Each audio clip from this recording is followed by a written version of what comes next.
I have Holy Bible, Oxford. Hey, that's pretty exciting. Then open it up. Calfskin leather. Yes. This is a vintage Oxford King James Bible in calfskin leather. I picked up at a library sale recently for just $1. They counted it as a paperback because the cover was flexible. I think if they counted it as a hardback, it would have been $2. Pretty exciting find. This is easily the nicest used Bible I have picked up by a long shot. We see the dedication pages are blank, have not been filled in. There's no marks in here at all. It's not been marked that I can see. Authorized King James Version, Oxford University Press. And we see that this particular one was printed in Great Britain. We have the epistle dedicatory, list of the books and where they're at and their chapter counts. And then we're into Genesis. It's a double column, pretty much just a text Bible. You do get little summaries at the beginning of each chapter, which I've seen in some other old Bibles, but there's no references, no translator's notes, no annotations, that kind of thing. Pretty much just a straight verse-by-verse text Bible. This would be great for preaching from or using in morning prayer as a reference, that sort of thing. If we look between the Testaments, not a whole lot. We see Malachi, the end of the prophets, then the New Testament of our Lord and Savior Jesus Christ, and we're into Matthew. Same kind of thing we saw in Genesis. A couple things worth noting. One is that it is a black letter text. We have all the words of Jesus in black. And you also notice, especially here in the genealogy, this is not a self-pronouncing text, which that's, for me, those are the two big things. When I don't want self-pronouncing and I don't want red letter. This is perfect. I really, really like this Bible. The paper is a really good Oxford India paper. I can't show it here in my office. It's just too dark down here. I can kind of see it, but there's a watermark. I'm going to show you a photo so you can see that better.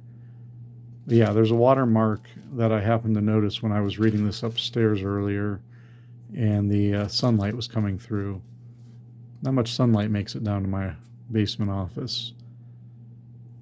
But yeah, this is just in incredible condition. Now, one condition issue that does exist, which is unfortunate, is in 2 Corinthians. We've got this tape repair, so it looks like the pages got damaged. Some kind of tear occurred to multiple pages. Maybe, I don't know, they tore it by accident turning the page, or maybe they had a cat that clawed it. Who knows? But it looks like it was repaired with probably Scotch tape on both sides. And you can see that tape is yellowed over time. And when I got this at first and I was turning these open, I had to very, very gently separate these pages. They were stuck together where that repair is made. So if you've ever heard that you shouldn't use Scotch tape or any of that kind of thing to repair books, this is why. This is what happens over time.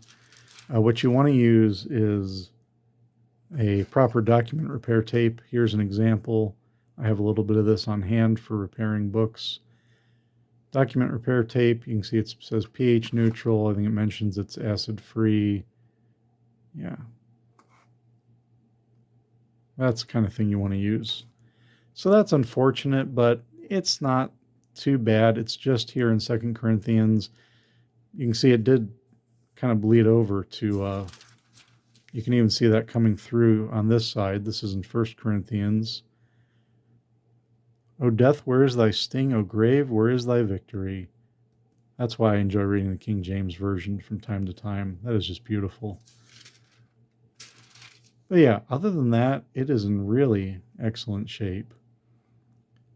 There are some maps in the back. That is the one extra you get. If If you can see these, I don't know if you can tell on camera, but these blank pages back here, they're kind of a cardstock. They're a little more yellowed. There's the model number. It's 01607X. I Googled it. I couldn't really learn anything. I couldn't find anything. So I was hoping to maybe find out how old this is. I have no idea, unfortunately. But maps are, yeah, they're kind of their color. It's nice. They're not like that bright, glaring, kind of a little bit muted color. It's nice. Turn it so you can see this one. This is Assyria, Armenia, Syria. Just a few maps. Canaan. And there's at the end of Revelation.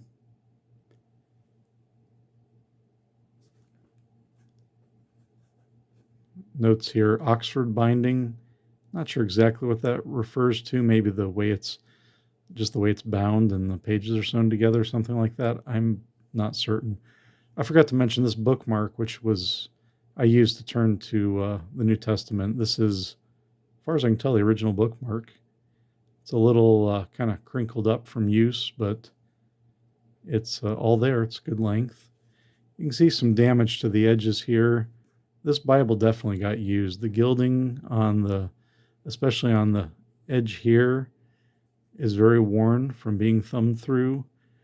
I love seeing that, though. You can see a little shelf wear on the bottom. The leather is splitting just a little bit down here, but it's not too bad. Not at all. I love seeing a Bible that got used. It looks like somebody really used this Bible and enjoyed it and appreciated it. It's a very nice Bible. Yeah, I noticed they had this. I left it in here for the video. They had this little blue ribbon they used as a bookmark. There we go. I just was noting they had this blue bookmark ribbon, and they had it in the Psalms. It's at Psalm 105 or 106. Makes me wonder if the previous owner perhaps would read or pray through the Psalms and was using this blue ribbon to mark their place in the Psalter. Could be.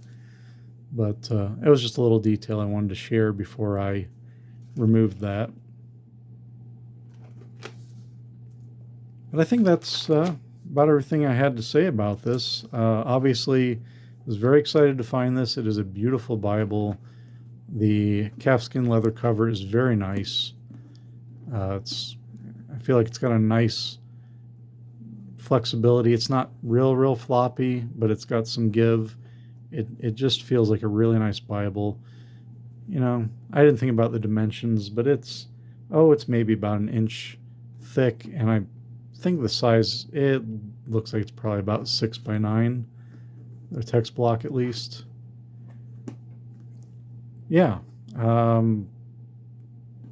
will definitely be using this. It's a beautiful Bible. I was happy to find it. Say $1.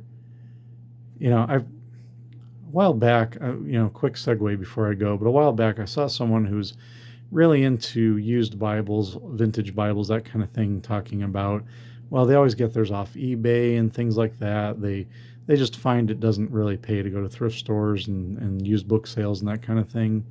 And I get that. It can take a lot of hunting to find something like this, and maybe you never find anything quite this nice. But I think for me and for a lot of us who enjoy doing that, that's the fun of it. If you found something amazing every time, what would be the excitement in that? I've been really into looking for old Bibles and that kind of thing for, a little over 2 years, 2.5 years.